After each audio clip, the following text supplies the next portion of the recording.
Hello हमारे 22 फरवरी के UP board के प्यारे योद्धाओं। आज हम आप लोगों के साथ डिस्कस करने वाले हैं कि आप बोर्ड परीक्षा में जाकर कॉपी कैसे लिखोगे और अगर आपने अच्छे से कॉपी लिखी तो आपके भी नंबर 95 नंबर हिंदी में भी आ सकते हैं। कैसे आपको कॉपी लिखना है 22 फरवरी को हिंदी के पेपर में, इन सारी चीज़ों पर हम डिस्कस करेंगे और साथ साथ पूरा पेपर का आपको हम हल सहित बताने वाले हैं। पूरा पेपर का हल सॉल्यूशन हम आज आपको बताएंगे। पूरा पेपर आपको कैसे हल करना है, कैसे करना है, इन सारी चीज़ों पर आज के इस लेक्चर के अंदर हम लोग डिस्कस करने वाले हैं, पढ़ने वाले हैं, समझने वाले हैं। उससे पहले आप बोर्ड एग्जाम 2024 जब देने जाओगे तो सबसे मेन होगा कि आप अपनी कॉपी को कैसे भरोगे, क्योंकि बच्चों कॉपी भरने का जो बात होती है वो सबसे मेन होती है। क्योंकि बच्चों अगर आपने कॉपी गलत भर दी तो आप समझिए आपका आधा काम गलत हो गया है। आपको इस तरीके से बोर्ड एग्जाम की एक कॉपी मिलेगी। इस तरीके से आपका कॉपी का पहला पेज होगा, ये पूरी कॉपी है।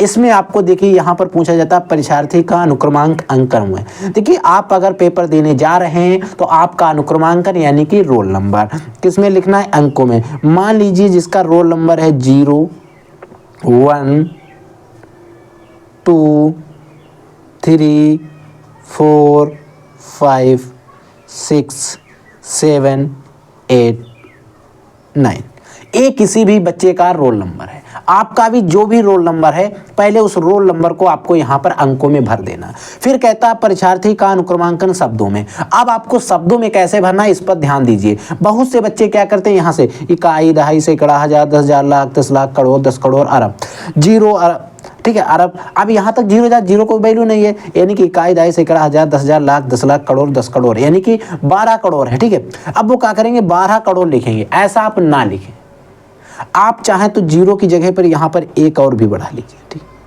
एक लिख लीजिए, अन्यथा 0 का कोई मान नहीं होगा। ठीक है, ऐसे लिख सकते हैं। 10 12 34 ऐसे भी पढ़ सकते हैं। अब आपको कैसे लिखना है देखिए।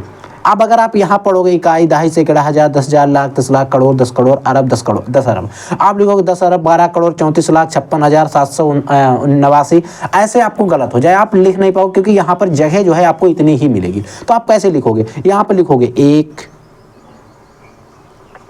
पहले 1 लिखा, फिर आप लिखो 0, फिर लिखा है 1, फिर आप 2, फिर हमारा 3 है, फिर हमारा 4 है, 5 6 7 8 9।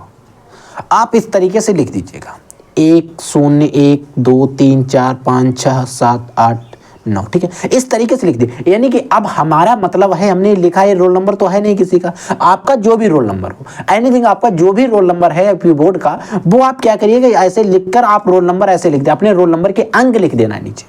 फिर बच्चों आता है आपका सब्जेक्ट यानी कि विषय। आप विषय तो आपको पता ही आपका क्या है, किसका पेपर आप देने जा रहे हो,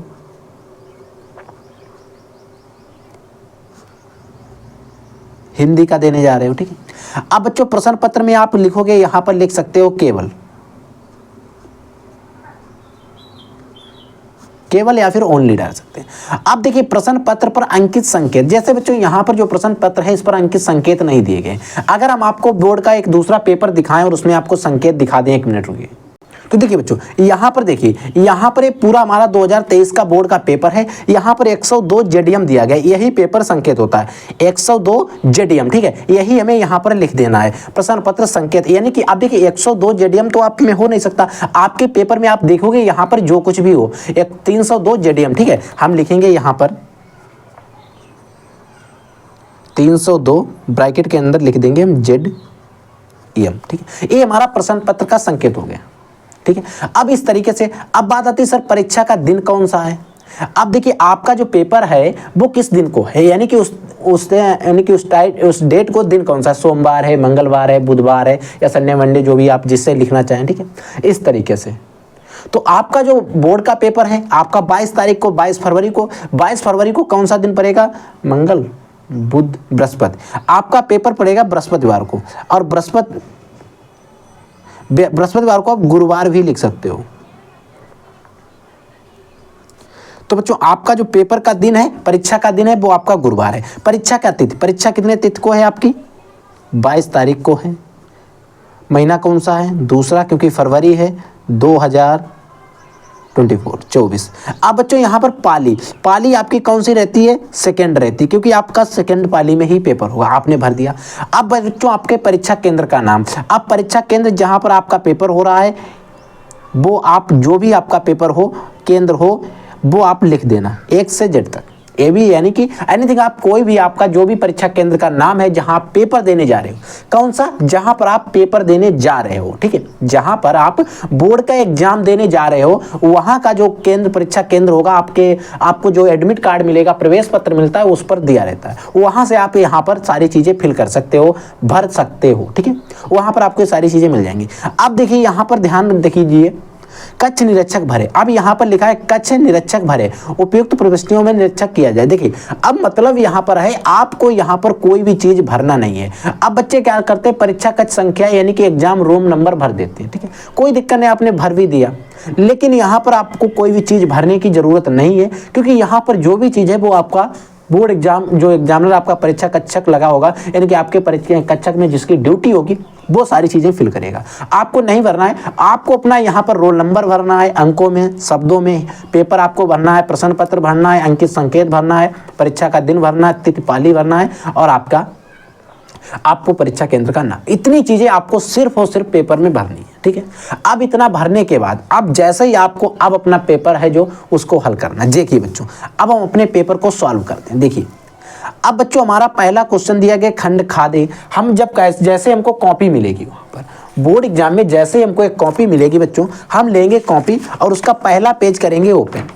तो जैसे बच्चों हमने पहला पेज यहाँ पर ओपन किया तो हमने यहाँ पर डाल दिया खंड का, क्योंकि हमें सबसे पहले यहाँ पर सॉल्व करना है खंड का को, तो हमने डाल दिया है खंड का, हमने आसानी से खंड का डाल दिया है। अब बच्चों में प्रश्नोत्तर संख्या हमें डालनी है 1, क्योंकि प्रश्नोत्तर संख्या यहाँ पर कितनी है 1 है, तो प्रश्नोत्तर संख्या हमने क्या डाल दी 1। अब 1 का सबसे पहले हम कौन सा खंड लिख रहे हैं, का खंड, तो हमने लिखा का खंड। अब देखिए प्रश्न का खंड में हमसे पूछा गया है शिक्षा का उद्देश्य निबंध के लेखक है, यानी कि एक निबंध है जिसका नाम है शिक्षा का उद्देश्य। अब इस निबंध के लेखक कौन है, भारतेंदु हरिश्चंद्र हैं, संपूर्णानंदन है, राय कृष्णदास हैं, या फिर मोहन राकेश हैं। अब देखिए अगर आप चाहें तो आप चारों ऑप्शन लिखेंगे तो आपका समय भी वेस्ट होगा, फिर आप कॉपी पर टिक करोगे, लेकिन हमें पता है इसका जो सही ऑप्शन है डॉक्टर संपूर्णानंदन है, तो हम क्या करेंगे का डाल देंगे, उसका नीचे डाल देंगे उत्तर। अब इसमें सही कौन सा है, दूसरा वाला सही है, देखिए दूसरा सही है। और बच्चे क्या करते हैं दूसरा ऐसे लिखकर छोड़ देते, तो आप बच्चों वहां पर थोड़ी गलती हो सकती है। हमने क्या किया, दूसरा भी लिख दिया गया है और संपूर्णानंदन भी लिख दिया गया, यानी कि अगर टीचर को यहाँ पर कोई दिक्कत दिखती है तो वो यहाँ पर मैच कर लेगा, यानी कि संपूर्णानंदन, और आपको पूरा 1 नंबर दे देगा, ठीक है। इसी प्रकार से आपको खंड खा में देखना है, वो खा खंड इसका देखना है, यानी कि पहले का खा। लल्लू लाल की रचना कौन है, एक लेखक है जिनका नाम है लल्लू लाल, ठीक है, लल्लू लाल। उनके रचना कौन से, सुख सागर है, प्रेम सागर है, परीक्षा गुरु है, या रानी केतकी की कहानी है। देखिए बच्चों यहाँ पर मैं आपको बताऊं कि रानी केतकी की कहानी जो है एक रचना है, ये रचना भी आपके बोर्ड एग्जाम में पूछी जाएगी, ठीक है। तो रानी केतकी की कहानी के जो लेखक हैं इसके बारे में आपको पता होना चाहिए। रानी केतकी की जो कहानी है इसके लेखक हैं इंसा अल्लाह खां, याद रखिएगा,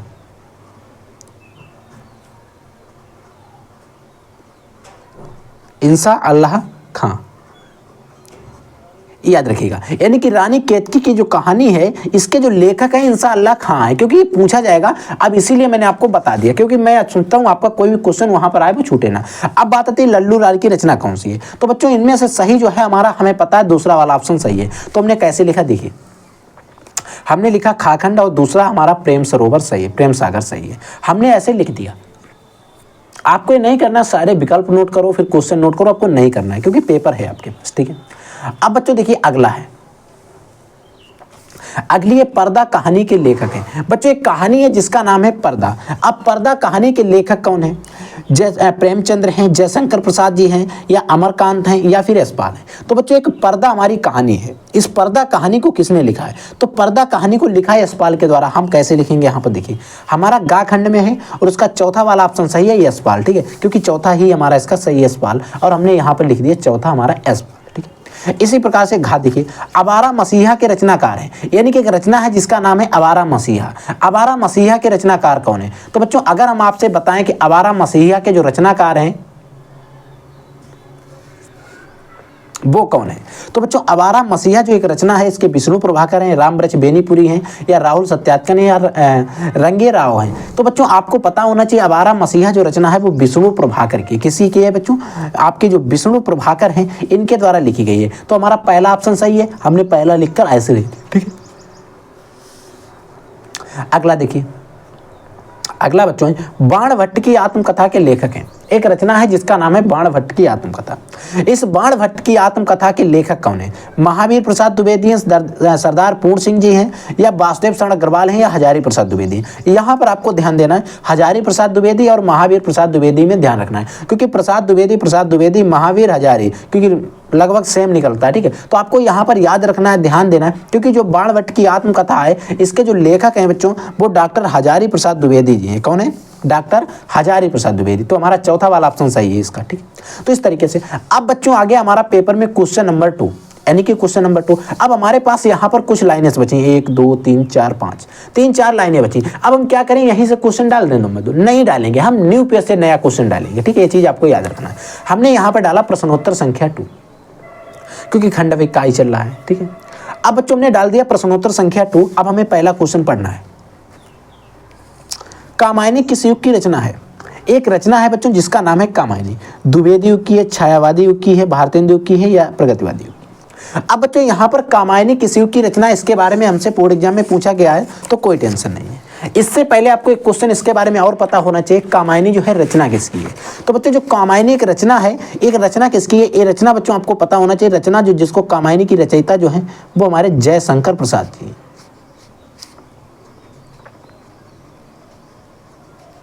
कौन है बच्चों? जयशंकर प्रसाद है, इन्होंने कामायनी की रचना की है,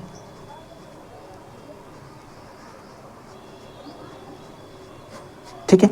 अब बच्चों जयशंकर प्रसाद जो है कामायनी की रचनाकार हैं। साथ साथ जयशंकर प्रसाद किस युग के कवि हैं? जयशंकर प्रसाद आपको पता है किस युग के कवि हैं? छायावादी युग के, या कह सकते हैं छायावादी कवि हैं, ठीक है। यानी कि जयशंकर प्रसाद अगर छायावादी कवि हैं तो इनकी रचनाएं जो भी होंगी वो भी छायावादी होंगी। तो यहाँ पर हमसे पूछा क्या जा रहा है, कामायनी किस युग की रचना है? तो जाहिर सी बात छायावादी यहाँ पर ऑप्शन दिया गया, क्योंकि जयशंकर प्रसाद की है तो छायावादी हमारा सही हो जाएगा, जाहिर सी बात है। अब मैंने आप कहोगे सर इतना क्यों समझाया? इसलिए समझाया ताकि आपको यहाँ पर कामायनी के रचनाकार भी याद हो जाए। तो हमने यहाँ पर लिख दिया, हमारा दूसरा ऑप्शन सही है, छायावादी युग, ठीक है। अगला देखिए बच्चों, अगला क्वेश्चन है निम्नलिखित कवियों में से कौन प्रगतिवादी युग का कवि है? देखिए यहाँ पर एक कवि दिए गए हैं, इनमें से आपको बताना ऐसा कौन सा कवि है जो प्रगतिवादी युग का कवि हो। तो बच्चों अग्रदास हैं, तुलसीदास है, रामधारी सिंह दिनकर हैं, या आनंददास है। तो बच्चों अगर आपने रामधारी सिंह दिनकर का साहित्यिक परिचय अगर अच्छे से पढ़ा होगा तो ये क्वेश्चन आपको हवा में आएगा। देखिए बच्चों जो रामधारी सिंह दिनकर जी हैं, ये प्रगतिवादी युग के कवि हैं। तो हम कैसे लिखेंगे? देखिए हमने लिखा खा खंडे, क्योंकि दूसरे का हमारा प्रश्नोत्तर संख्या 2 चल रही, दूसरे का खा लिख रहे हैं, उत्तर लिख रहे हैं, आई भी हमारा सही है रामधारी सिंह दिनकर, जो कि हमने यहाँ पर लिख दिया। अगली रचना है बच्चों तार सप्ताह का प्रकाशन वर्ष है। देखिए तार सप्ताह का प्रकाशन वर्ष के साथ साथ आपको यह भी याद रखना है तार सप्ताह के संपादक कौन है। तो बच्चों अगर हम बात करते हैं तार सप्ताह के जो संपादक हैं उनके बारे में, तो आपको पता होगा कि तार सप्ताह के जो संपादक हैं वो कौन है। बच्चों जो तार सप्ताह है इसके संपादक जो हैं वो हमारे अज्ञेय जी। कौन है? अज्ञेय जी, याद रखिएगा। अगर कभी कभी आपसे बोर्ड एग्जाम में पूछ लिया जाए कि तार सप्ताह के संपादक कौन है, तो अज्ञेय जी याद रखिए, क्योंकि मैंने इसलिए बताया क्योंकि ये पूछा जाता है, ठीक। तार सप्ताह के जो हमारे संपादक हो गए वो तो अज्ञेय जी हो गए, ठीक है। अब बच्चों तार सप्ताह का जो प्रकाशन वर्ष हमसे पूछा जा रहा है, प्रकाशन वर्ष जो बच्चों है तार सप्ताह का ये है हमारा 1943। कितना है? 1943। और ऐसा हमें किस ऑप्शन में दिया गया? 1941, 43, 47, 55। तो हमारा दूसरे में दिया गया, हम दूसरे का लिख देंगे। देखिए यहाँ पर क्या लिखा गया, 1 मिनट देखिए। अब बच्चों देखिए हमारा गा खंड है, पहला उत्तर लिखेंगे, दूसरा हमारा सही है 1943 हमने लिख दिया, ठीक, लिख दिया यहाँ पर, कोई दिक्कत नहीं। अगला देखिए बच्चों, अगला बच्चों है छायावादी युग की रचना नहीं है। अब यहाँ पर अब बात हो रही है छायावादी युग की रचना नहीं है। अब अगर इतना समझाने के बाद अगर एक क्वेश्चन में आपको डाउट हो रहा है तो बच्चों आप अपना देखिएगा। प्रिय प्रभास, साकेत, भारत भारती, कामायनी, ऊपर भी पूछा गया, देखिए कामायनी किस युग की रचना है, मैंने आपको समझाया है पूरा अच्छे तरीके से। क्यों समझाया यहीं पर आप देख लीजिएगा। हमने समझाया जयशंकर प्रसाद कामायनी के रचनाकार हैं, छायावादी युग के कवि हैं जयशंकर प्रसाद, यानी कि ये जो रचना हुई वो भी छायावादी युग है, ठीक है। यहाँ पर क्या पूछा जा रहा है, द्विवेदी युग की रचना नहीं है, यानी कि जो कामायनी है किस युग की है, छायावादी युग की। तो हमारा इसका सही ऑप्शन क्या हो जाएगा, कामायनी जो है छायावादी युग की, यहाँ पर द्विवेदी युग की नहीं है, तो इसका मतलब कामायनी जो है द्विवेदी युग की नहीं है। हमने उत्तर लिख दिया, आई भी सही है, कामायनी जो है वो हमारी द्विवेदी युग की रचना नहीं है। अगला देखिए, अष्टछाप के कवियों का संबंध है भक्ति काल की। जो अष्टछाप के कवि थे इनका संबंध है भक्ति काल की राम भक्ति सखा से, ज्ञानाश्रयी शाखा से, प्रेमाश्रयी शाखा से या कृष्ण भक्ति शाखा से। तो बच्चों देखिए, जो हमारे अष्टछाप के कवि थे इनका संबंध जो था वो भक्ति काल के कृष्ण भक्ति सखा थे उससे थे, ठीक है। तो इसका हमारा चौथा वाला ऑप्शन सही है, तो हमने लिख दिया। अब यहाँ पर हमारी भी कई सारी लाइन छूट गई हैं। अब क्या हम यहाँ पर क्वेश्चन नंबर 3 डाल के लिख दें? अगर हमने मान लीजिए डाल भी दिया तो हमारा क्या पूरा क्वेश्चन नंबर 3 यहाँ पर हो जाएगा? नहीं हो पाएगा। हम न्यू पेज से लिखेंगे, हर एक क्वेश्चन को हम न्यू पेज से स्टार्ट करेंगे, ठीक है। तो हमने यहाँ पर पेज खोला, अब हमारा आएगा क्वेश्चन नंबर 3। देखिए बच्चों, क्वेश्चन नंबर 3 क्या, इसको ध्यान से समझिएगा।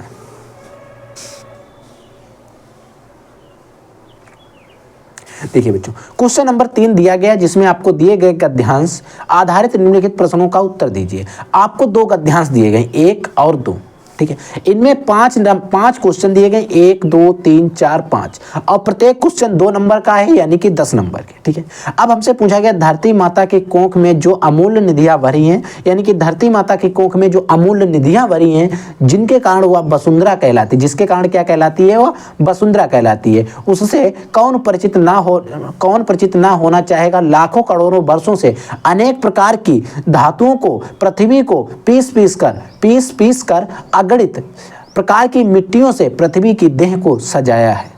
हमारे भावी आर्थिक अभ्युदय के लिए इन सब की जांच पड़ताल आवश्यक है, ये आपको दिया गया। अब इसमें क्वेश्चन पूछा गया, उपयुक्त गद्यांश का संदर्भ लिखिए, धरती वसुंधरा क्यों कहलाती है, रेखांकित अंश की व्याख्या कीजिए, पृथ्वी की देह किसने सजाया है, आर्थिक भावी अभ्युदय हेतु तो हमें क्या करना चाहिए। मान लीजिए हमें इसी का लिखना है, और मैंने आपको ट्रिक बताई है कि गद्यांश को हल करने की। वहां पर अगर आपने ट्रिक देखी होगी तो आपने पहचान लिया होगा इनका संदर्भ और व्याख्या दोनों गद्यांश का, ठीक है।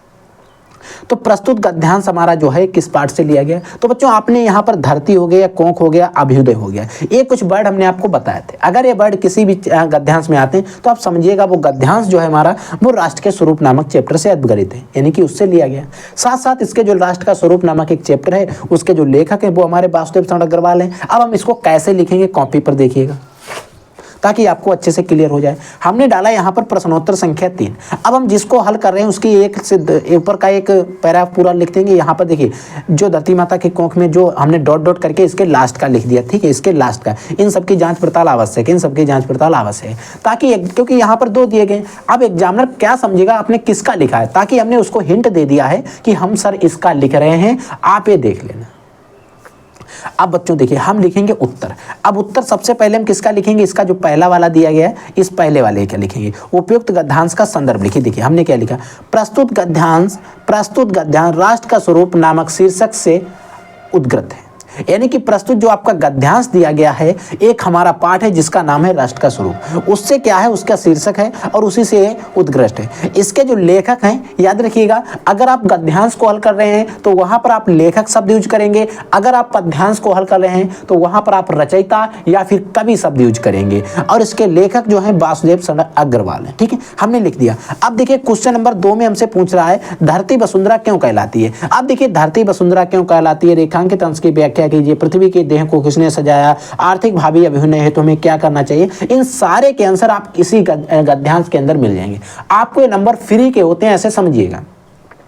धरती वसुंधरा क्यों कहलाती, देखिए धरती माता की कोख में जो अमूल्य निधियां भरी हैं, धरती माता की जो कोख में जो अमूल्य निधियां भरी हैं जिसके कारण वह वसुंधरा कहलाती। किसके कारण, धरती माता की कोख में जो अमूल्य निधियां भरी हैं उसके कारण ही ये क्या करती है, धरती माता हमारी वसुंधरा कहलाती है। यहाँ तक हमें लिख देना है, हमने वही भी किया भी है, हमें कोई भी ज़्यादा एक्स्ट्रा लिखने की कोई जरूरत नहीं। देखिए हमने क्वेश्चन नंबर 2 का उत्तर लिख रहे हैं तो हमने धरती माता को वसुंधरा इसलिए कहा जाता है, आप चाहे लिख सकते हैं, क्योंकि देखिए धरती माता को वसुंधरा इसलिए कहा जाता है, हमने लिख दिया क्योंकि वह अपने गर्भ में अनेक प्रकार की रत्नों को धारण करने वाली है, क्योंकि वो अपने गर्भ में अनेक प्रकार के रत्नों को धारण करने वाली है, ठीक है। अब हमें ये पता था, हमने अच्छे से लिख दिया। अगर आप नहीं समझ रहे हैं, नहीं आप बना रहे हैं, क्योंकि अमूल्य निधियां भरी हैं, यानी कि वो अपने गर्भ में अमीन, कोख का मतलब होता है गर्भ, ठीक है, कोख में अमूल्य निधियां भरी पड़ी, यानी कि गर्भ में अनेक प्रकार के रत्नों से उसने सजाया है। तो हम अगर आपको नहीं पता तो आप क्या करिए, यहीं से लिखिए धरती माता की कोख में अमूल्य निधियां भरी हैं जिसके कारण वह वसुंधरा कहलाती है। बस इतना लिख देंगे, आपको नंबर मिलेंगे। दूसरा है रेखांकित अंश की व्याख्या, यानी कि जिस भी अंश के नीचे रेखा खींची गई इसकी हमें व्याख्या करना है। हमें क्वेश्चन नंबर कौन है 3 है, ठीक है, हमने लिख दिया रेखांकित अंश की व्याख्या, तीसरा डालकर हेडिंग डाल दी। अब देखिए रेखांकित अंश की व्याख्या में करनी कितनी है, धरती माता के कोख में अमूल्य निधियां भरी हैं जिसके कारण वह वसुंधरा कहलाती है और उससे कौन परिचित ना होना चाहेगा। देखिए अगर यहाँ पर धरती माता की कोख है, आप यहाँ पर सिर्फ एक किसी की अगर तुलना की जाए तो किसी अन्य चीज से तुलना की जाती है। तो धरती माता के गर्भ में असीम मात्रा में अमूल्य खजाना भरा हुआ है। धरती माता के गर्भ में क्या है, अमूल्य खजाना भरा हुआ, असीम अमूल्य खजाना भरा हुआ है। वह पृथ्वी मूल्यवान वस्तुओं का एक विशाल कोष है, कोख है या कोष है, ठीक है। अनेक प्रकार के मूल्यवान रत्नों को अपने में धारण करने के कारण ही एक धरती को वसुंधरा कहा जाता है, क्योंकि वो कई प्रकार के मूल्यवान रत्नों को धारण करती है। इसी कारण से वो धरती जो होती है उसको हम वसुंधरा कहते हैं, वसुंधरा कहा जाता है। इस तथ्य से हम सभी को परिचित होना चाहिए। इस तथ्य से क्या होना चाहिए, हम सभी को परिचित होना चाहिए, क्योंकि यह तथ्य हमें राष्ट्रीय भावना को जोड़ता है, राष्ट्रीय भावना से जोड़ता है, राष्ट्रीय भावना को जोड़ता है। यानी कि जो तथ्य है हमें परिचित होना चाहिए, क्योंकि धरती जो एक वसुंधरा कहलाती है, क्योंकि उसके जो कोख में अमूल्य प्रकार की निधियां भरी हैं, अनेक प्रकार के रत्न भरे हैं, जिसके कारण वो क्या कहलाती है, वसुंधरा कहलाती है। और इन सभी से हमें परिचित होना चाहिए, और ताकि हमें परिचित होना इसलिए आवश्यक है क्योंकि हम राष्ट्रीय भावना से जुड़ता है, राष्ट्रीय भावना की एक तरीके से हम लोगों के अंदर भावना पैदा करते हैं। अब बच्चों हमारा ये हो गया क्वेश्चन नंबर 3। अगला क्वेश्चन है पृथ्वी की देह को किसने सजाया है। अब बच्चों देखिए पृथ्वी की देह को किसने सजाया है, लाखों करोड़ों वर्ष से अनेक प्रकार की धातुओं को पीस कर अनेक प्रकार की देह को सजाया गया, ठीक है, यहाँ तक लिखा है। अगर आपको नहीं पता तो आप यही लिख दीजिए, अगर आप लिखना जानते तो अच्छे लिखिए कि दिन रात बहने वाली नदियों ने, क्योंकि अगर पीस कर पत्थर बहेंगे तो नदियों के कारण बहते हैं, ठीक है, कट कर, तो दिन रात बहने वाली नदियों ने पहाड़ों को पीस कर अगणित प्रकार की मिट्टियों से पृथ्वी की देह को सजाया गया है या फिर सजाया गया है। दिन रात बहने वाली जो नदियां हैं उन्होंने पहाड़ों को पीस कर अगणित प्रकार की मिट्टियों से पृथ्वी की देह को सजाया है या इनके द्वारा देह को सजाया गया है, ठीक है। अगला क्वेश्चन देखिए, भावी आर्थिक अभ्युदय हेतु हमें क्या करना चाहिए। हमारी भावी आर्थिक अभ्युदय हेतु इन सभी की जांच पड़ताल करना चाहिए। हमें यहाँ से लिख देना है हमारे भावी आर्थिक अभ्युदय के लिए इन सब की जांच पड़ताल आवश्यक है, या जांच पड़ताल करना चाहिए, या जांच पड़ताल करना आवश्यक है, ठीक है। समझ में आ गया। इस तरीके से आप पूरे गद्यांश को सॉल्व कर सकते हैं। अगर आपने अच्छे से सॉल्व कर दिया तो मैं कहता हूँ आपने अगर इस तरीके से सॉल्व किया है ना तो आपको पूरे 10 नंबर मिलेंगे। अब बच्चों हमारा आता है, हमने गद्यांश को हटा दिया। अब बच्चों हमारा आता है क्वेश्चन नंबर 4। क्वेश्चन नंबर 4 आया, दिए गए पद्यांश पर आधारित प्रश्नों के उत्तर दीजिए। अब आपका ये पद्यांश दिया गया है, इसके आपको इस पर जो आधारित प्रश्न है उन पर आपको इनके उत्तर देना है। यहाँ पर भी आपको 5 क्वेश्चन दिखाई दे रहे हैं, 4 इधर एक नीचे, 5 क्वेश्चन है। इनमें से प्रत्येक क्वेश्चन 2 नंबर का है, यानी कि 10 नंबर का मटेरियल इसमें भी है। इसको हम कैसे सॉल्व करेंगे। अब हमारे पास इतनी जगह बच गई, हम इसमें नहीं लिखेंगे, हम न्यू पेज से ही क्वेश्चन नंबर 4 डालेंगे। हमने क्या किया है, न्यू पेज से ही क्वेश्चन नंबर 4 डाल दिया गया है। बच्चों देखिए क्वेश्चन नंबर 4 हमारा प्रश्नोत्तर संख्या 4। बच्चों यहाँ पर मेरी थोड़ी काटपीट हो गई है, तो आप लोगों को ध्यान रखना है, काटपीट नहीं करना है, ठीक है। क्योंकि यहाँ पर इसलिए काटपीट, क्योंकि मैं नोट डाउन कर, मेरे जो दूसरे व्यक्ति नोट डाउन कर रहे थे, यानी कि जो नोट्स बना रहे थे, और उन्होंने दूसरे को कॉपी दे दी, तो उसने क्या किया, उसने प्रश्नोत्तर की जगह पर यहाँ पर प्रश्न लिखने का प्रयास किया, तो इसीलिए वो थोड़ा गलती हो गई, नो प्रॉब्लम, ठीक है। आपको ध्यान रखना है। अब हम मान लीजिए हम पहला वाला जो हमारा पद्यांश है इसी को हम सॉल्व करेंगे, और मैंने आपको ट्रिक बताई थी, आप लोग पहचान गए होंगे किस चैप्टर से है, ठीक है। अब देखिए हमें करना है, अब यहाँ पर हमें जो प्रश्न पूछे गए इसमें देखिए पहला प्रश्न पूछा गया, उपयुक्त गद्यांश का संदर्भ लिखिए, ठीक है। रेखांकित अंशों की व्याख्या कीजिए, करके पहाड़ सा पाप मौन रह जाऊं और राय भर भी अनुपात न करने पाऊं, पंक्तियों में कौन सा अलंकार है, पद्यांश का भाव स्पष्ट कीजिए। ठीक है सर, हम बता देंगे आपको इन सभी के क्वेश्चन के आंसर, आसानी से आप बस कॉपी चेक करिएगा, ठीक है। देखिए, दुर्बलता का ही चिन्ह विशेष शपथ है। अब हमने इसकी पहली लाइन लिख दी और लास्ट लाइन लिख दी ताकि हमें पता चले एग्जाम को ये वाला हम हल कर रहे हैं। ठीक है, अब हमें देखिए उपयुक्त पद्यांश का संदर्भ लिखिए। हमने पद्यांश का संदर्भ कैसे लिखा? प्रस्तुत पद्यांश का शीर्षक कैकई का अनुपात है। जो हमारा पद्यांश दिया गया है एक कैकई के अनुपात नामक चैप्टर से है और इसके कवि जो देखिए यहाँ पर कवि यूज हो गया है या फिर आप रचयिता वर्ड भी यूज कर सकते हैं। इसके रचयिता जो है मैथिलीशरण गुप्त है। समझ में आ गया? अब देखिए क्वेश्चन दूसरा क्या कह रहा है। दूसरा पूछ रहा है कि रेखांकित अंश की व्याख्या कीजिए। दुर्बलता का चिन्ह विशेष शपथ है पर अवलाजन के लिए कौन सा पथ है? अब देखिए इससे हमें सिर्फ 2 लाइन की व्याख्या करनी है। व्याख्या का मतलब होता है बढ़ा चढ़ाकर बताना, उसके बारे में अच्छे से एक्सप्लेन करना। अब हमें व्याख्या करनी है। क्वेश्चन नंबर 2 है। ठीक है, हमने कैसे लिखा देखिए, हमने लिखा रेखांकित अंश की व्याख्या, उधर क्वेश्चन नंबर 2 भी डाल दिया। देखिए अब हमें अगर इसकी व्याख्या हम करें तो लिखेंगे पूरा, हम आपको व्याख्या समझा देते हैं। ठीक है, प्राय आपकी बात को सिद्ध करने के लिए लोग शपथ खाते हैं। यानी कि आप देखते हैं कि लोग अपनी बात को सिद्ध करने के लिए क्या करते हैं? प्राय शपथ खाते हैं। यह प्रकृति शपथ खाने वालों की दुर्बलता को ही स्पष्ट करती है। ये जो प्रकृति है, जो शपथ खाते हैं लोग, शपथ खाने वाले लोगों की ही दुर्बलता को स्पष्ट करती है। लोग यह समझने लगते हैं, लोग क्या करते हैं? यह समझने लगते हैं कि शपथ के सहारे वह अपनी बात को भी सत्य करना चाहता है। क्या समझने लगते हैं? कि वो शपथ के सहारे ही वो अपने बात को भी सत्य करना चाहता है। ठीक है, किंतु जिस अबला नारी यानी कि जिसकी बात कीजिए किसकी? कैकई के लिए अपने कथन को सिद्ध करने का कोई दूसरा उपाय ना हो, वो कोई दूसरा उपाय ही ना हो, वह इसके अतिरिक्त और क्या करे? शपथ ही खानी चाहिए उसको। अर्थात शपथ खाना उसकी विशेषता है। शपथ खाने उसकी क्या है? विशेषता है, व्यवस्था है। सही लिखा बच्चों, विवस्थता है, यही होगा। ठीक है, ये पाई नहीं है, विवस्था है। ठीक है, सही। विवस्था का मतलब होता है उसका एक तरीके से क्या कहते हैं बच्चों उसको? देखिए 1 मिनट, मजबूरी है, ऐसे हम मान लीजिए। ठीक है, फिर देखिए बच्चों हमारा तीसरा क्वेश्चन पूछा गया है, करके पहाड़ सा पाप मौन रह जाऊं, राय भर भी अनुताप न करने पाऊं। अब इसमें अलंकार कौन से? तो बच्चों इसमें देखिए एक दूसरे की कल्पना की जा रही है, यहाँ पर एक दूसरे का भाव स्पष्ट किया जा रहा है। यानी कि यहाँ पर रूपक अलंकार होगा। देखिए यहाँ पर क्या सॉरी बच्चों, उपमा अलंकार। देखिए यहाँ पर क्या है? उपमा अलंकार है। अब हमें लिखना है क्वेश्चन नंबर 4। क्वेश्चन नंबर 4 में भाव यानी कि पद्यांश के भाव को स्पष्ट करना है। यानी कि इस पूरे पद्यांश में किसकी बात की जा रही है, क्या भाव है? तो देखिए इस पद्यांश में, ये जो पद्यांश है इसमें कैकई के पश्चाताप को पूर्ण ढंग से अभिव्यंजित किया गया है। देखिए जो कैकई का अनुपात एक चैप्टर है उसमें कैकई के बारे में डिस्कस किया जा रहा था। ठीक है, उसमें कैकई जो पश्चाताप कर रही थी भगवान श्री कृष्ण का, उसका यहाँ पर क्या है? अभिव्यंजित किया जा रहा है। उसका पूरा यहाँ पर यानी कि उसका एक्सप्लेनेशन किया जा रहा है। ठीक है, अगला क्वेश्चन देखिए इसी का जो है, इसमें एक क्वेश्चन और है 5वां जो हमारा है, वो हमसे है कि भाषा की विशेषताएं बताओ। देखिए भाषा की विशेषताएं कई सारी होती हैं। भाषा की विशेषताएं निम्न होती है। भाषा एक सर्वव्यापक है, भाषा परिवर्तनशील है, बहुत सारी व्यवस्था है। ठीक है, तो अब हमारा एक क्वेश्चन भी टाइट हो गया यानी कि लिख गया। अब बच्चों आता है कि हमारा अथवा में, अब अगर आप इसका करना चाहें तो आप करिएगा, अन्यथा आप इसको छोड़ सकते हैं, नो टेंशन। हमने कर दिया, अब हमें इससे कोई मतलब नहीं। अब बच्चों आता है कि हमें निम्नलिखित में किसी एक लेखक का साहित्यिक परिचय देते हुए उसकी प्रमुख रचनाओं का उल्लेख कीजिए। यहाँ पर हमें लेखक का साहित्यिक परिचय पूछा गया है। हमें क्या करना है? लेखक का साहित्यिक परिचय लिखना है। यहाँ पर हमें 3 दिए गए, किसी एक का लिखना है और अधिकतम 80 वर्डों में लिखना है।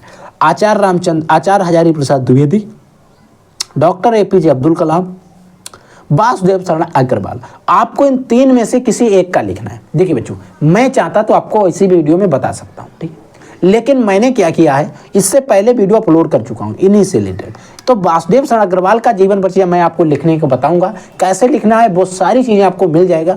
आप वीडियो के कमेंट सेक्शन में जाना, वीडियो में एक डिस्क्रिप्शन बॉक्स में लिंक मिल जाएगा, वहां पर जाकर आप उसमें क्लिक करना। वासुदेव शरण अग्रवाल का जीवन परिचय प्लस साहित्यिक परिचय रचनाओं के साथ हमने वहां पर आपको अच्छे से समझाया है, वहां पर जाकर पढ़ लेना, क्योंकि मैं फिर वहां पर समझाता तो बहुत लंबा हो जाएगा वीडियो। वहां से जाकर आप लोग चेकआउट कर सकते हैं, आपके पास समय। ठीक, लेकिन हमारा जो खा खंडा था जिसमें हमसे पद्यांश के जीवन परिचय पूछे जाए, ऊपर गद्यांश के नीचे पद्यांश के, इनमें से भी किसी एक का, जैसे मैथिली शरण गुप्त हो गया, सुमित्रा नंदन पंत हो गया, रामधारी सिंह दिनकर हो गया, हमें किन्हीं इनमें से किसी भी एक का लिख देना है। तो बच्चों अगर हम रामधारी सिंह दिनकर का लिखें तो कैसे लिखेंगे, देखिए ठीक है। तो बच्चों रामधारी सिंह दिनकर के बारे में हम लोग देखेंगे। रामधारी सिंह दिनकर का सबसे पहले हम पढ़ेंगे जीवन परिचय। देखिए याद रखना इनकी जो जन्म हुआ था 1907 में, महादेवी वर्मा का 1907 में हुआ था, इनका 8 में हुआ था, महादेवी वर्मा से 1 साल बाद में हुआ था, ठीक है। और उनकी 87 में मृत्यु हुई, इनकी 74 में ही मृत्यु हो गई थी, ठीक है। तो याद रखना 1908 में इनका जन्म हुआ था, 74 में इनकी मृत्यु हुई। अगर जीवन परिचय आता तो ज्यादा चीजें यही मैंने रखती है, बाद बाकी कुछ तो जीवन परिचय में आप लिख देंगे। तो हम जीवन परिचय कैसे लिखेंगे इसको ध्यान से समझिए, क्योंकि ज्यादातर चांस है कि आपके बोर्ड एग्जाम में आपसे साहित्यिक परिचय ही पूछा जाएगा। मैं आपको साहित्यिक परिचय भी बता दूंगा। देखिए क्रांतिकारी कवि रामधारी सिंह दिनकर। देखिए रामधारी सिंह दिनकर जो थे वो एक क्रांतिकारी कवि थे। दिनकर का जन्म बिहार प्रांत के गांव सिमरिया में सन 1908 ईस्वी में हुआ था। देखिए इनका जो जन्म था बिहार प्रांत के एक सिमरिया नामक गांव था, वहां पर हुआ था, ठीक है। कहाँ हुआ था? सिमरिया नामक ग्राम में हुआ था। इन्होंने बीए ऑनर्स तक शिक्षा ग्रहण की। देखिए इन्होंने जो अपनी एजुकेशन की, बीए ऑनर्स तक इन्होंने अपनी शिक्षा ग्रहण की। इसके पश्चात इन्होंने एक माध्यमिक विद्यालय में प्रधानाचार्य के रूप में कार्य किया। यानी कि इन्होंने शिक्षा ग्रहण की कहाँ तक? बीए ऑनर्स तक। इसके बाद में उन्होंने क्या किया? एक माध्यमिक विद्यालय में प्रधानाचार्य के रूप में कार्य किया। यानी कि एक माध्यमिक विद्यालय था, वहाँ के प्रधानाचार्य रहे, ठीक है। तत्पश्चात इन्होंने बिहार सरकार के सब रजिस्टर पर एवं प्रचार विभाग के उपनिवेशक, मुजफ्फरपुर के एक कॉलेज में हिंदी प्रवक्ता, मुजफ्फरपुर के कॉलेज में हिंदी विभागाध्यक्ष, भागलपुर विश्वविद्यालय के कुलपति तथा भारत सरकार के हिंदी सलाहकार के रूप में कार्य किया। इन्होंने इतने अचीवमेंट किए। तत्पश्चात इन्होंने बिहार सरकार में सब रजिस्टर एवं प्रचार विभाग, उपनिवेशक, मुजफ्फरपुर के कॉलेज में हिंदी विभागाध्यक्ष, भागलपुर विश्वविद्यालय में कुलपति तथा भारत सरकार के हिंदी सलाहकार के रूप में कार्य किया। ये राज्यसभा के मनोनीत सदस्य भी रहे। ये जो हमारे रामधारी सिंह दिनकर जी हैं, ये राज्यसभा के मनोनीत सदस्य भी रहे, ठीक है। 24 अप्रैल सन 1974 ईस्वी में इस काव्य मनीषी का स्वर्गवास हो गया।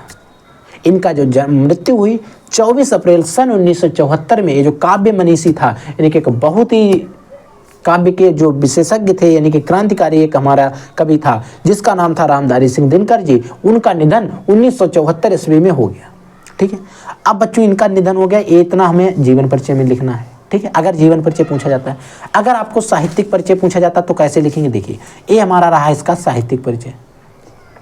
साहित्यिक परिचय में आपको जीवन परिचय वगैरह से कोई लेना देना नहीं होता। आप चाहें तो जीवन परिचय की 1-2 से लाइन, जन्म मृत्यु स्थान लिख सकते हो, ठीक है। आपने राष्ट्रीय भाव से, अन्यथा आपकी कोई जरूरत नहीं, आप साहित्यिक परिचय लिखिएगा। अपने राष्ट्रीय भाव से हम कैसे लिखेंगे, इनका ध्यान से साहित्यिक परिचय समझिए। अपने राष्ट्रीय भाव से जनमानस की चेतना को नई स्फूर्ति प्रदान करने वाले राष्ट्रीय कवि रामधारी सिंह दिनकर छायावादोत्तर के सर्वश्रेष्ठ कवि थे। साथ साथ ये चीज याद रखना है, रामधारी सिंह दिनकर जी थे वो एक छायावादोत्तर कवि थे, ठीक है। यानी कि अपने राष्ट्रीय भाव से जनमानस की चेतना को नई स्फूर्ति प्रदान करने वाले राष्ट्रीय कवि रामधारी सिंह दिनकर जी सर्वश्रेष्ठ कवि थे। वो किसके थे? छायावादोत्तर कवि। इन्हें प्रगतिवादी कवियों में भी सर्वश्रेष्ठ समझा जाता है। ये साथ साथ प्रगतिवादियों के भी कवि थे, उनमें भी इन्हें सर्वश्रेष्ठ समझा जाता है, ठीक है। दिनकर जी की काव्यात्मक प्रतिभा इन्हें अपार लोकप्रियता प्रदान की। देखिए इनकी जो काव्यात्मक प्रतिभा थी, उसने इन्हें क्या किया, यानी कि अपार, यानी कि बहुत ज़्यादा लोकप्रियता प्रदान की है। इन्होंने सौंदर्य प्रेम राष्ट्र प्रेम लोक कल्याण आदि अनेक विषयों पर काव्य रचना की। इन्होंने क्या किया? सौंदर्य हो गया, प्रेम हो गया, राष्ट्र प्रेम हो गया, लोक कल्याण हो गया, आदि विषयों पर अपने काव्य रचना की। इन विषयों पर इन्होंने अपनी काव्य रचनाएं की हैं, ठीक है। किंतु इनकी राष्ट्रीय भाव पर आधारित कविताओं में, इनके राष्ट्रीय भाव से आधारित जो कविताएं हैं, कविताओं में मानस को सर्वाधिक प्रभावित किया। उनमें से क्या है, जनमानस को सर्वाधिक प्रभावित किया है, ठीक है। जो जनमानस था उसको सर्वाधिक प्रभावित किया, सर्वाधिक यानी सबसे ज्यादा प्रभावित किया है। इन्होंने रश्मिरच्छी एवं कुरुक्षेत्र जैसी रचनाओं में अपनी जिस प्रतिभा का परिचय दिया है वह सदैव अविस्मरणीय है। यानी कि कुछ रचनाएं जिन्होंने ऐसा परिचय इसमें दिया अपनी रचनाओं में वो अविस्मरणीय हैं, यानी कि सबसे ज़्यादा महत्व। फिर बात आती है सर इनकी रचनाएं, यानी कि इनकी कुछ कृतियां हैं। तो इनकी कुछ कृतियां हैं जो आपसे बोर्ड एग्जाम में पूछी जा सकती हैं, उनको याद रखना। जैसे बच्चों, एक इनकी कृति है रेणुका, एक है रसबंती, उर्वशी, परशुराम की प्रतीक्षा, सीपी और शंख, हारे को हरिनाम। देखिए, एक आपकी परशुराम की प्रतीक्षा, उर्वशी और हारे को हरिनाम, ये आपके ऑब्जेक्टिव क्वेश्चन में पद्यांश में जो हमारे बहुविकल्पी प्रश्न आते हैं वहां पर भी आपको फंस सकती हैं। तो इनको आपको ध्यान से देना है ताकि वहां पर आपको कोई भी प्रॉब्लम ना हो। ठीक है, समझ गए। अगला क्वेश्चन देखिए बच्चों। ठीक है, तो अब आपके जीवन परिचय समाप्त हो गए। ठीक है, अब बच्चों आता है जीवन परिचय के बाद में बहादुर अथवा पंचलाइट कहानी का उद्देश्य पर प्रकाश डालिए, या फिर आप ध्रुव यात्रा लिख सकते हैं। और इसको लिखने के लिए आपको लगभग 80 वर्ड लिखना है और इसके लिए आपको 5 नंबर दिए जाएंगे। अब बच्चों बात की जाए तो कहानी की, तो कहानी तो मैं आपको इसमें नहीं बता सकता हूं। मैं आपको वीडियो आप जाइएगा चैनल पर सर्च करना कि कहानी आपको याद रख लेना पंचलाइट। अन्यथा मैं आपको फिर एक वीडियो अपलोड करूंगा जिसमें मैं पंचलाइट को शॉर्टकट में समझा दूंगा। जल्दी अपलोड कराने का पूरा प्रयास किया जाएगा, नोट्स जल्दी बनवाए जाएंगे, क्योंकि बच्चों नोट्स बनाने में और टाइम लग जाता है ज़्यादा से ज़्यादा। ठीक है, तो आपको नोट्स बनवा कर जल्दी ही अपलोड करवा देंगे हम पंचलाइट कहानी के बारे में। अन्यथा और भी कहानी हमने पढ़ा रखी है, आप चैनल पर जाकर चेकआउट कर लेना, वहाँ से आप लोग पढ़ सकते हो। अन्यथा आपने पढ़ रखी होंगी तो बहुत अच्छी बात है। अब बच्चों जो हमारा 7वां क्वेश्चन आता है जिसमें स्वपठित खंड काव्य के आधार पर किसी एक खंड काव्य के प्रश्न का उत्तर दीजिए। अब बच्चों ये बात आती है खंड काव्य को लेकर। देखिए यहाँ पर एक खंड काव्य दिए गए और भी कई सारे खंड काव्य हैं।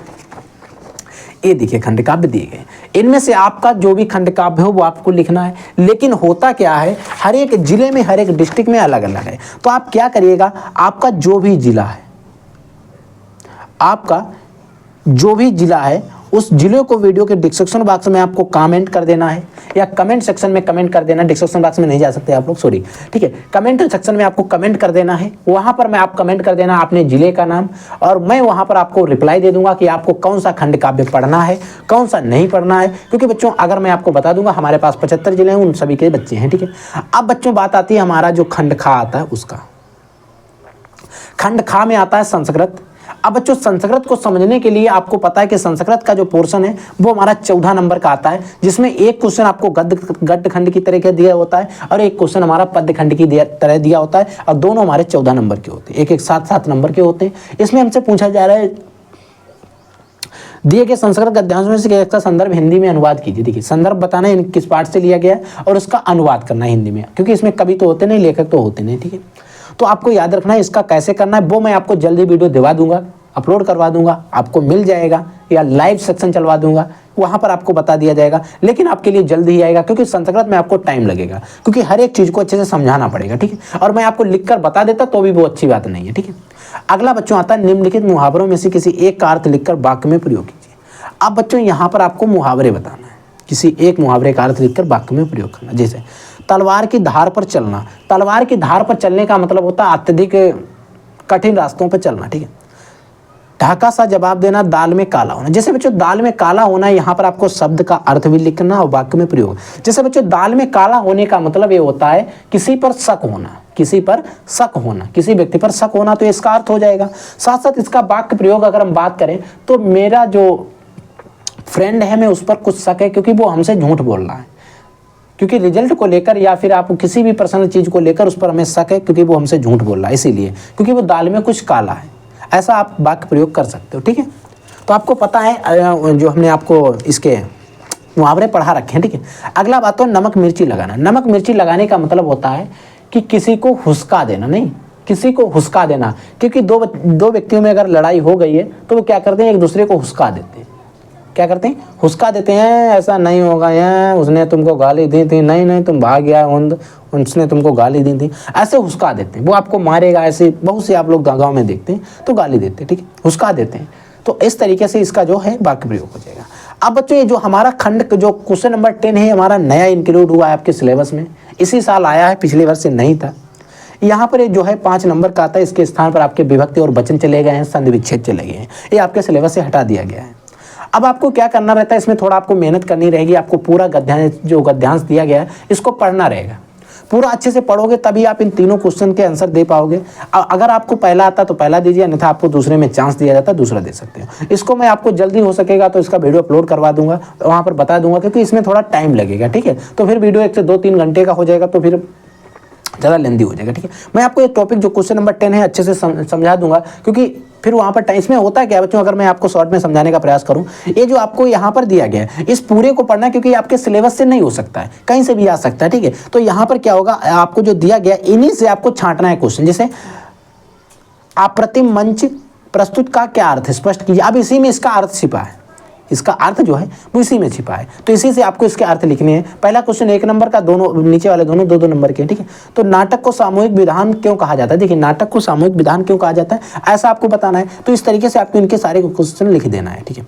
अगला बच्चों हमारा आता है जो निम्नलिखित शब्द युगों का सही अर्थ चयन कीजिए। देखिए जो निम्नलिखित शब्द युग्म है इनके आपको सही अर्थ चयन करना है, और ये जो टॉपिक है बच्चों 2 नंबर का आएगा। जैसे बच्चों इसमें पहला दिया गया बसन और बेसन। बसन क्या है और बेसन क्या है, देखिए बसन का मतलब क्या होता है, बेसन का मतलब क्या होता है। यहाँ पर 1 2 3 4 ऑप्शन दिए गए और ये 1 नंबर का है, ठीक है। आपको इनमें से आपको बताना है इसमें सही कौन। देखिए बसन का मतलब होता है बच्चों वस्त्र, क्या होता है वस्त्र, यानी कि वस्त्र और आदत इसका सही हो जाएगा, यानी कि तीसरा वाला ऑप्शन सही है। और मैंने आपको ये सारे पढ़ा रखे हैं, आप वहां पर भी जाकर पढ़ सकते हैं, अगर आपने पढ़े होंगे तो ये मैंने आपको पढ़ाया है। अंबुज और अंबुद भी पढ़ाया है। अंबुज का मतलब क्या होता है, अंबुद का मतलब क्या होता है। यहाँ पर देखिए आपको जो विकल्प दिए गए वो कुछ इस प्रकार से दिए गए हैं।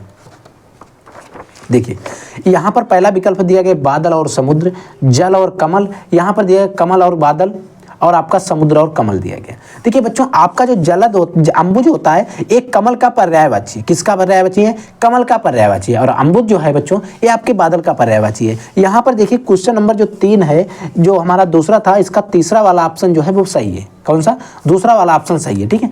अब देखिए अगला बच्चों आता है निम्नलिखित शब्दों में से किसी एक शब्द के 2 अर्थ लिखिए। देखिए आपको जो कई सारे शब्द दिए गए इनमें से किसी भी शब्द के आपको 2 अर्थ लिखने हैं। तो बच्चों अगर हम बात करें, देखिए पहला हमारा दिया गया अंबर, ठीक है। तो अगर बच्चों पहले अंबर की बात करें, अंबर की, तो अंबर के हमें 2 लिखना है, ठीक है, क्योंकि इनमें किसी एक के पूछ रहे हम आपको सभी के बता देंगे, ठीक है। अंबर का आपको अंबर का एक वस्त्र होता है, ठीक है। अंबर का एक आप वस्त्र लिख सकते हो और दूसरा आप आकाश भी लिख सकते हो। क्या होगा, आकाश। तो ये 2 अंबर के हो गए। साथ आपका पट है, पट। अगर आप पट के लिखोगे तो पट माने कपड़ा होता है,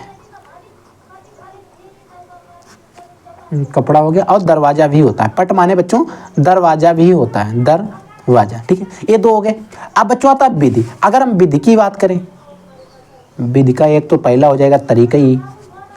विधि का एक तो आप तरीका पता है, तरीका और विधि। एक भाग्य भी होता है बच्चों विधि का, और विधि एक कानून भी होता है, कानून।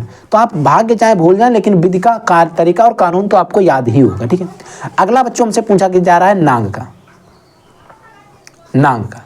अब बच्चों नांग का एक तो आपको पता ही है, नांग को हम सांप भी कहते हैं, ये तो आपको पता है, सांप भी हो जाएगा। और एक नांग पर्वत भी आप होता है इसका, ठीक है, पर्वत।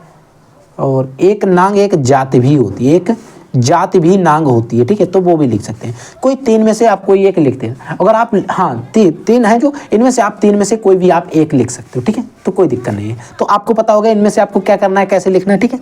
अगला बच्चों देखिए बच्चों निम्नलिखित में से कौन सा, यानी का वाक्यों में से निम्नलिखित वाक्यांशों के लिए एक शब्द का चयन कीजिए। देखिए जो आंख के सामने हो, जो बच्चों आंख के सामने हो उसे क्या कहते हैं बच्चों, नेत्र सम्मुख कहते हैं। जो इसमें पहला वाला ऑप्शन सही है, कौन सा बच्चों, ए वाला, यानी कि इसमें कौन सा सही हो जाएगा, नेत्र सम्मुख, ठीक है। क्या सही है, हमारा नेत्र सम्मुख सही है, ठीक है। अगला क्वेश्चन देखिए, जानने की इच्छा रखने वाला, जानने की इच्छा रखने वाले को क्या कहते हैं, जानकार कहते हैं, ज्ञानी कहते हैं, जिज्ञासु या फिर बुद्धिमान। तो बच्चों जो जानने की इच्छा रखता है उसको हम कहते हैं बच्चों, जानने की इच्छा जो रखने वाला होता है, इसमें आपका सही हो जाए जानने की इच्छा रखने, जिज्ञासु सही हो जाएगा। इसमें आपका सी वाला सही हो जाएगा, यानी कि उसको कहते हैं जिज्ञासु, जिज्ञासु यानी कि जानने की इच्छा रखने वाला, ठीक है। अगला देखिए बच्चों,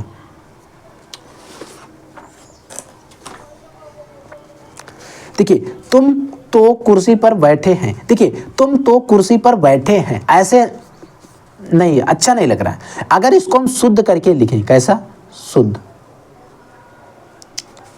तो हम लिखेंगे तुम कुर्सी पर बैठे हो, तुम कुर्सी पर बैठे हो, इस तरीके से आप लिखेंगे। जैसे इस सरोवर में अनेकों कमल खिले हैं, तो इसको अगर हम शुद्ध करके लिखेंगे तो क्या लिखेंगे, इस सरोवर में अनेक कमल खिले हैं, क्या हो जाए, सॉरी बच्चों, अनेक कमल खिले हैं, यानी कि सरोवर में क्या है, अनेक कमल खिले। कवित्रियों में ने सम्मेलन में भाग लिया, कवित्रियों ने सम्मेलन, इस सम्मेलन में कवित्रियों ने भाग लिया, ऐसा आप लिख सकते हैं। तो हमें सिर्फ 2 ही सिद्ध करने थे, ठीक है, समझ में आ गया। अब बच्चों बात आती है वीर अथवा हास्यरस की स्थायी भाव के साथ उदाहरण देखिए। देखिए आप वीर रस हो गया, हास्यरस हो गया, इन दोनों रस छंद अलंकार को मैंने आपको पढ़ाया, चैनल पर जाकर आप पढ़ लेना, क्योंकि बार बार पढ़ाने का बच्चों मेरे से फिर नोट्स बनाने पड़ेंगे, आप समझ सकते हो, ठीक है, प्रॉब्लम होती है। तो आप चैनल पे जाइएगा, वीर रस अथवा हास्यरस के बारे में अच्छे से पढ़ सकते हो। श्लेष्म और उत्प्रेक्षा दोनों अलंकार भी पढ़ाए गए हैं। इनमें से कोई आपको करना है कि ये दोहा करना है या फिर सोठा करना है, वीर रस करना अथवा हास्यरस करना है, कोई दिक्कत नहीं है। 2-2 नंबर के, यानी कि 6 नंबर में इनमें आपको बिल्कुल ऐसे मानिए फ्री के होते हैं 6 नंबर, ठीक है।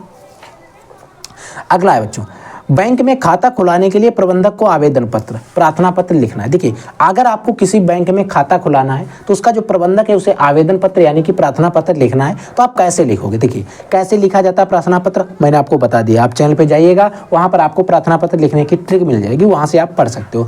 अगर आप ये लिखना चाहें तो लिखें, अन्यथा आप अथवा में दिया गया है। शहर में फैली संक्रामक बीमारी की तरफ, जो हमारे शहर में संक्रामक बीमारी फैली है, उस संक्रामक बीमारी की तरफ जिलाधिकारी का ध्यान आकर्षित करने के लिए आवेदन पत्र यानी कि प्रार्थना पत्र लिखिए। निम्नलिखित विषयों में से किसी एक पर अपनी भाषा शैली पर निबंध लिखिए। देखिए आपको यहाँ पर कई सारे विषय दिए गए, इनमें से किसी एक पर अपनी भाषा शैली में आपको निबंध लिखना है और इसके लिए आपको 9 नंबर दिए जाएंगे। इसमें लगभग 80 से 120 वर्ड, लगभग 100 से 150 वर्ड लिखना पड़ेगा, ठीक है, क्योंकि 9 नंबर की बात है। अगर देश में बेरोजगारी की समस्या क्या है, देश में जो बेरोजगारी इसकी क्या समस्या है, आतंकवाद की समस्या और समाधान पर आप लिखेंगे। वृक्षारोपण का महत्व लिखेंगे। अगला देखिए क्या है, अगले दिए गए विद्यार्थी और राजनीति, देश की समृद्धि और विकास में समाचार पत्रों की भूमिका। इतने सारे आपको टॉपिक्स हैं, इनमें आपको किसी पर भी आप लिख सकते हो। तो इस तरीके से पूरा पेपर मैंने आपको सोल्यूशन के साथ बता दिया। जो भी क्वेश्चन हमसे सोल्यूशन हमें इंपॉर्टेंट लगा वो मैंने बता दिया। जो बड़े बड़े टॉपिक्स थे उनका मैंने नहीं बताया, लेकिन लगभग मैंने आपको पूरा सोल्यूशन बता दिया है। अच्छे से आप इसको तैयार कर लेना, लेकिन याद रहे कॉपी भरने में कोई गलती नहीं करना है, क्योंकि अगर आपने कॉपी भरने में गलती कर दी तो आप बहुत भूल करते हो। और कॉपी कैसे भरना है वो सारी चीज़ें मैंने आपको बता दी, एक बार और देख लीजिए, आप इसका स्क्रीनशॉट ले लीजिए। आप इस तरीके से कॉपी को भरना है ताकि वहां पर आपको कोई भी प्रॉब्लम ना हो, ठीक है बच्चों। तो आई होप आपको आज का लेक्चर पसंद आया होगा। अगर आपको मन में कोई डाउट, कोई भी क्वेश्चन है किसी भी सब्जेक्ट को लेकर, कोई भी आपका टॉपिक है जिस पर आपको डाउट पूछना है, तो वीडियो के कमेंट सेक्शन में कमेंट करके हमसे डाउट पूछिएगा और हम आपकी उस डाउट का सोल्यूशन वीडियो आपको प्रोवाइड करा देंगे, ठीक है बच्चों। तो आप लोग पढ़ते रहिए, आगे बढ़ते रहिए। I will take in next class. तब तक के लिए जय हिंद, वंदे मातरम।